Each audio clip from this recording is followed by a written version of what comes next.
We have many papers regarding that to motivate our people who realize the challenge. And much more than the patient's mind, there is inertia in physician's mind.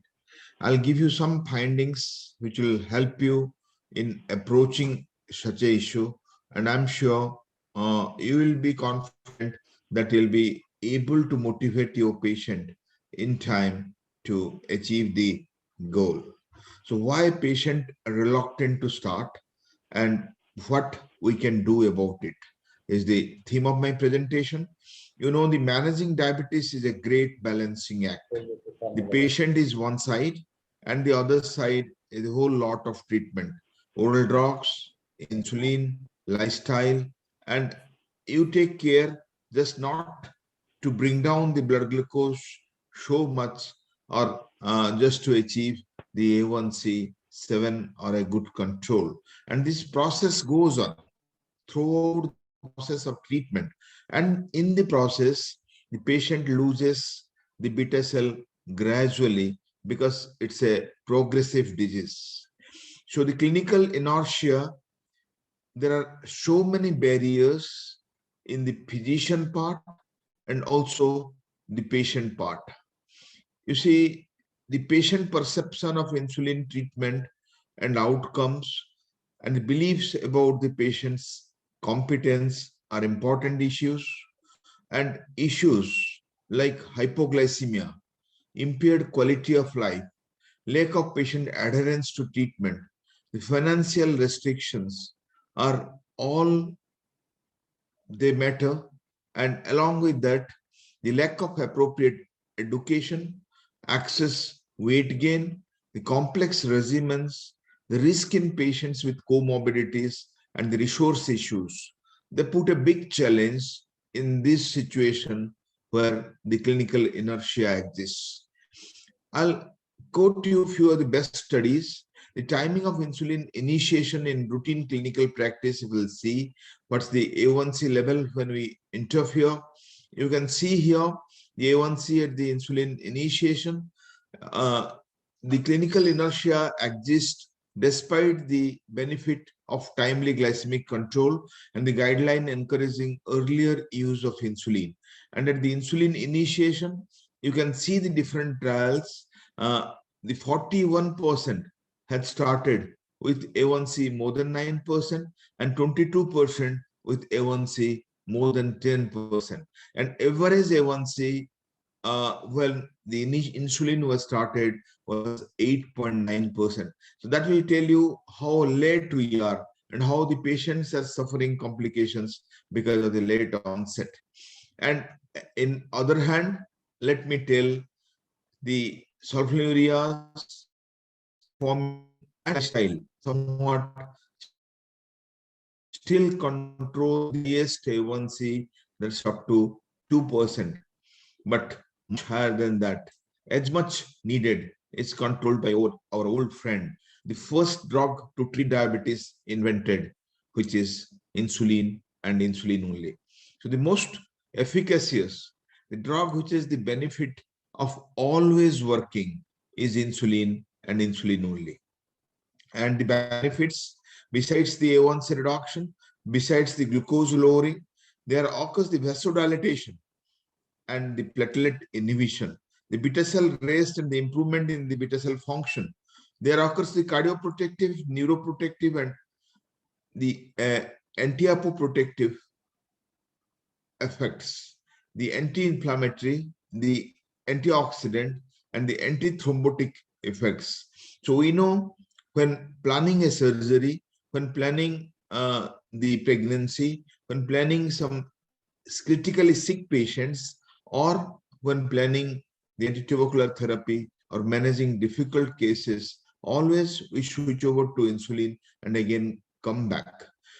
The rationale of timely insulin therapy is known to all of us, that the diabetes is early progressive insulin deficiency only, and no oral therapy alters the decline in beta cell function and natural course of the disease. Poor glycemic control is an important driver for diabetes complications. that all of us realize. And we also know the indications for insulin therapy in different clinical situations when there are osmotic symptoms like polydipsia, polyuria, and polyphagia, and blood sugar is very high at presentation. When there is coma like ketoacidosis, hyperosmolar state, diabetic kidney disease, and all complications, the liver involvement, the lungs involvement, the infections, the sepsis, the myocardial infarction, non-stable angina, perioperative care, and pregnancy I have talked about. And biochemically, when blood glucose is more than 250, fasting more than 150, and the postprandial more than 300, A1C more than 9, and the brittle diabetes. All of us know that this is the final answer. All of us know that it will give the benefit to the patient beyond doubt.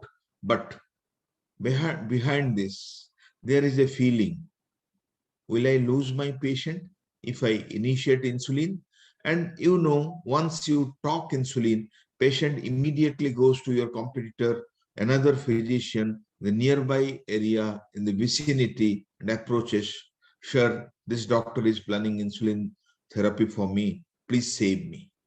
And like our governor, ACP, Professor Maheshwari told, can't we reduce the number of patients, have a better quality of life? Similarly, can't we start insulin in time and give patient a better quality of life? It's a big inspiration that at the end of this presentation, all of you will consider. Let me tell the studies like UKPDS and one of the authority in the insulin inertia, Dr. Polonsky and Larkin have presented the refusal is almost 1/3. There are different percentage starting from 33, 28, 27, not willing to insulin therapy. And if you see the ethnic difference in the healthcare worker and the non-healthcare worker, the ethnic different are minimum, but percentage indicating some level of distress they exist. Even the gender difference is minimum. If you see the male and female, you can see that at the all category, slight, moderate, and severe, all category percent indicating some level of distress are almost at par between the male and female. And let us see the obstacles to insulin therapy willingness. What are the different questions we can ask our patient? The most important, once started, can never stop. You must have listened from many of your patients. Once we have received insulin, can we get back to the oral therapy? A patient's common impression that we cannot come back. It will restrict my life. Starting insulin therapy means I have failed in my treatment, and now it's a serious disease in me. It's very painful, and even it can cost my vision. But I'll give you a better data. You see, when you take these questions and ask your patient, more than the willing, there are people who are not willing. Like once started can never stop. 53% people are not willing. Will restrict my life, it's 56%. Insulin therapy means I have failed, 55% not willing. Serious disease, 47% not willing. Too painful, 51%, and blindness, 17%. So if you see the patient data, more people are unwilling than the people willing to these propositions. Tells clearly, if we have time to motivate, we can motivate these patients. And let us see the obstacles. The most important insulin therapy obstacle is injection-related anxiety. You will agree to me, till now we have many patients who are very scared for the prick. When the prick is multiple times a day and for rest of the life or throughout the life, what will happen to them? They're very uncomfortable. There is needle phobia and they don't want to take this prick at all. That's why so many research about the oral insulin, about nasal insulin, about making the pricks painless, like you know the pains, you know the pumps, and the work is still on. Many perceive lack of control. If I start taking insulin, I'll never be able to stop. That's the idea.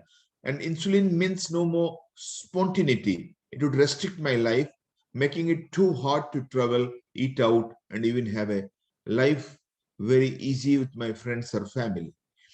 Then you have to talk about the progression of the beta cell failure and how important it is to keep them healthy, keep the blood sugar control, keep the A1C control if they want a prolonged life, normal life, and better quality of life. Low self-efficacy. Many think I am just not confident I could handle the demands of insulin, like deciding how much to take and when to take it. They think technically very inferior. It's just too complicated. It's too much for me to do. For them, just a counselor, just an educator, and half an hour time regarding the thinnest needle in the world, regarding the penless pricks, regarding smartly dialing the dose, carrying the insulin like a pen or putting it like a pump, and how easy it is, even from swallowing a big pill, has to be taught to them. A sense of personal failure. Many tell if I take insulin, it means I've failed, that I haven't done a good enough job taking care of my diabetes.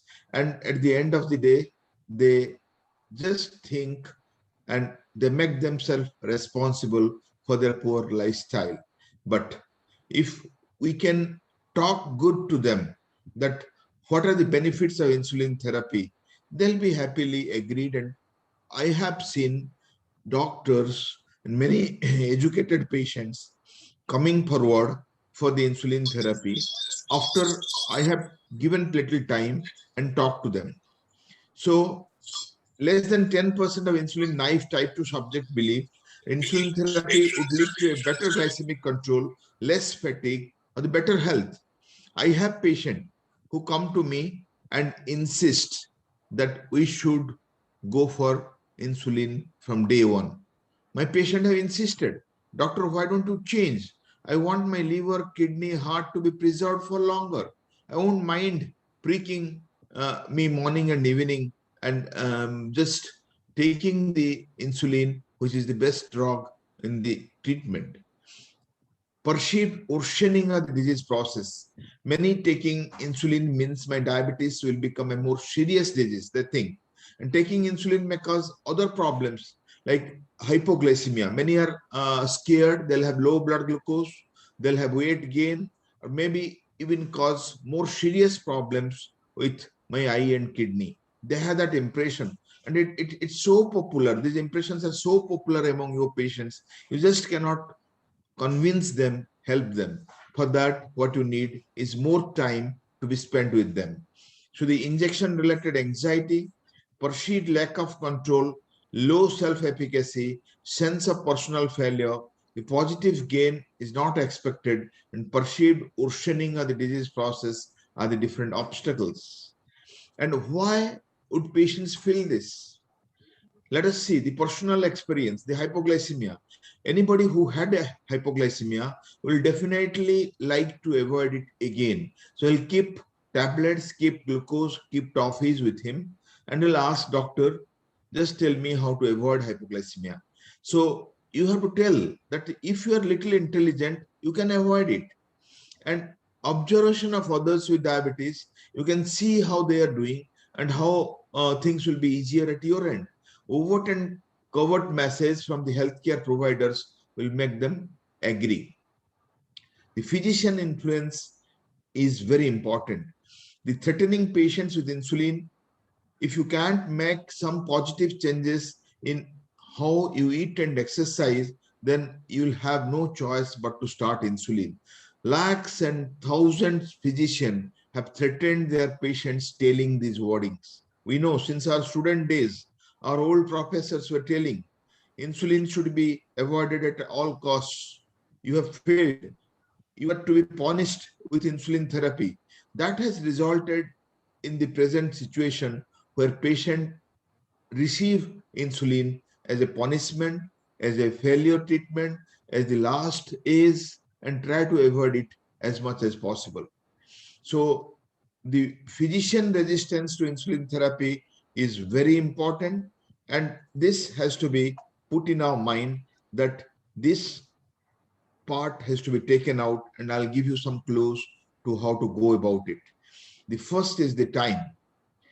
You don't have time. Like we discussed, we want to see more number of patients, and we don't want to make a quality prescription. So we want to just dispose the patient, telling him the morning subah khana hai, shaam ko khana hai, go and take some less carbohydrate.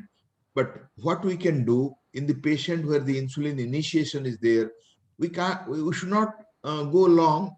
Just 10 minutes more will convince the patient when it's doctor talking, because many patients in India want to listen to their doctor. If you are not being able to do that, please ask the educator, your nursing sister, your pharmacist, your assistant, whoever there, to give them half an hour, telling them the advantages and disadvantages of insulin therapy and how easily he can take and the benefits. Second, lack of confidence on the part of the doctor to start insulin. This is very important.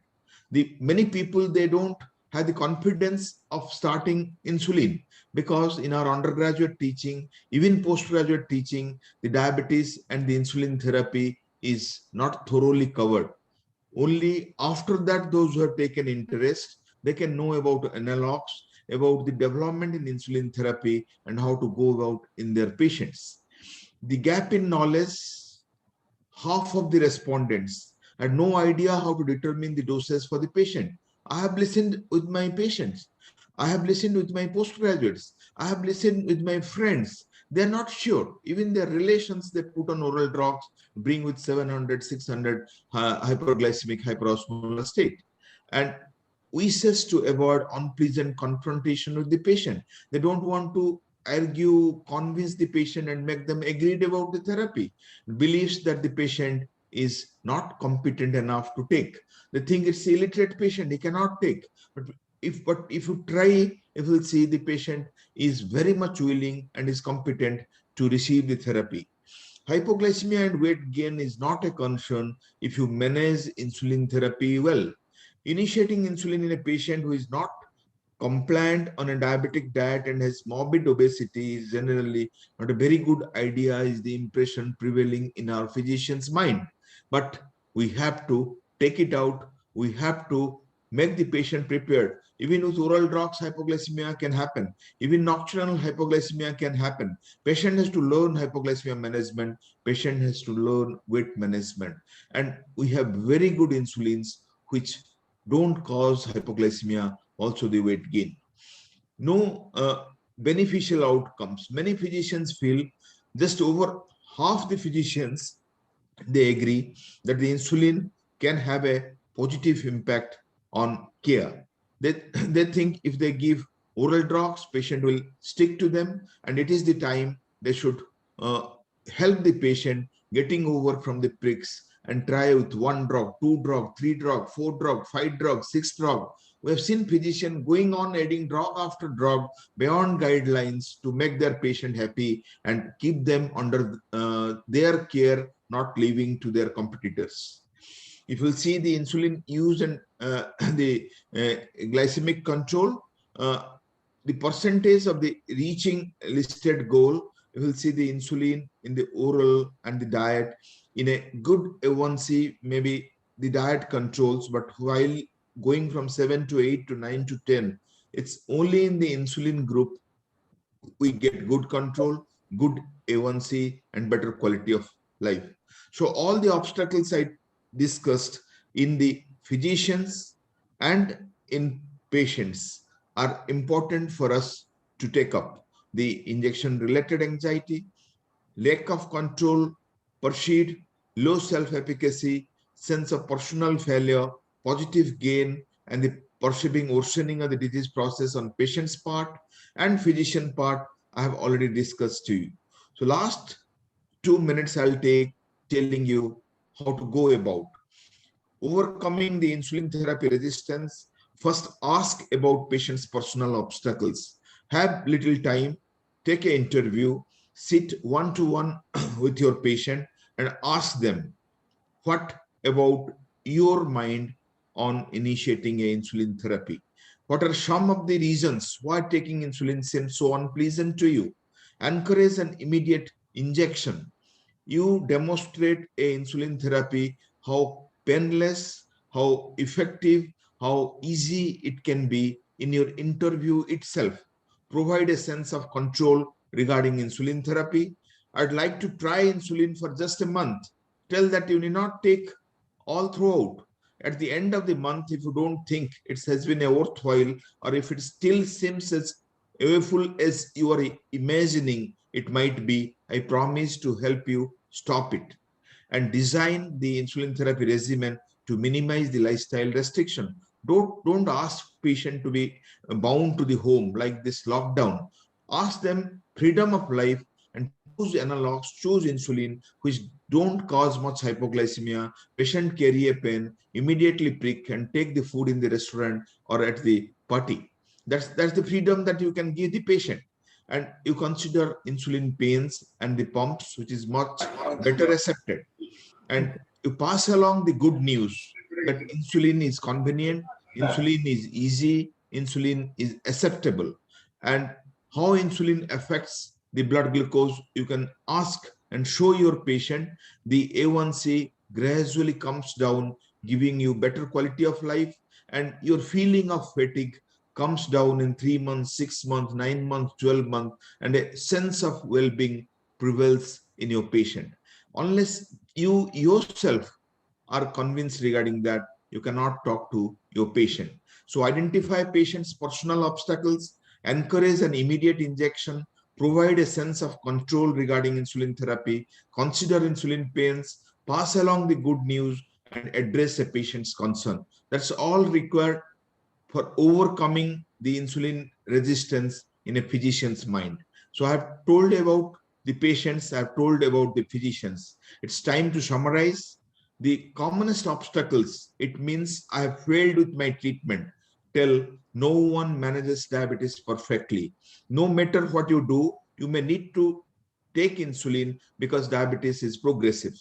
Insulin won't help. You tell insulin improves the glucose control, and Nobel Prize not given for drugs that don't work, because the insulin is associated with 3 Nobel Prizes and stood the test of time for 100 years. Long-term benefits of good control and prevention of complications, you need to tell, will wreck my quality of life. Tell short-term benefits include increased energy, better sleep, and mood.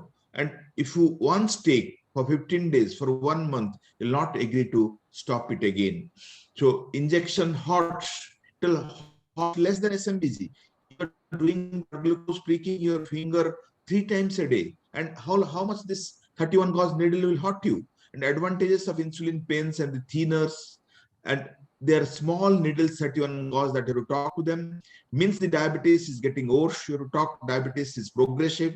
Insulin helps control blood glucose levels and keep the disease from getting worse. I'll get complications. You have to tell, investigate and challenge this belief.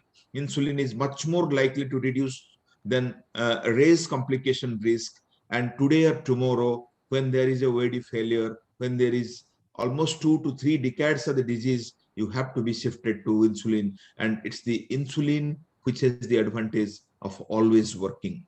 So if we tell that, if you identify a patient's personal obstacle, encourage immediate injection, provide a sense of control regarding insulin therapy, consider insulin pens, pass along the good news and address patient's concern, the reluctance to begin insulin therapy will disappear, and patients will agree listening to us. So just what you have to do, you have to consider the common issues with the patient: injection-related anxiety, perceiving lack of control, low self-efficacy, sense of personal failure, positive gain, and perceiving worsening of the disease. So, ladies and gentlemen, overcoming insulin resistance is possible if we identify patients' personal obstacles, encourage the immediate injection, provide sense of control regarding insulin therapy, insulin pains, passing the good news, and addressing the patient's concerns. Knowingly, I have repeated the issues so that it will be put to your mind, and next time you see a patient who is reluctant and it's a difficult time, you will be happy to take the challenge. So just to summarize, it's first the inertia, the barrier in physician mind to be fought out than the patient's mind. If we decide that we'll give insulin in time to our patients, control A1C, prevent complications, and give the advantage to our patients will be happy to accept it. Let us have the confidence of doing it, and you'll see the inertia disappears. And initiating insulin in an unwilling patient is just to convince yourself first, not the patient. Thank you again. Thank you, whole team of CCDC Bihar Jharkhand, for the nice opportunity, nice conference, and thank you for making me a part of it. Thank you, everyone. Excellent presentation, Dr. Panda. It was so well explained that we have to convince ourselves, the physicians, the doctors, and then give time to educate the patient. And this great problem can easily be solved. Any questions? I think Dr. Panda has done a wonderful job, sir. Thank you very much. We'll move on. We'll move on to the next session. So move Yes, on. sir. Okay.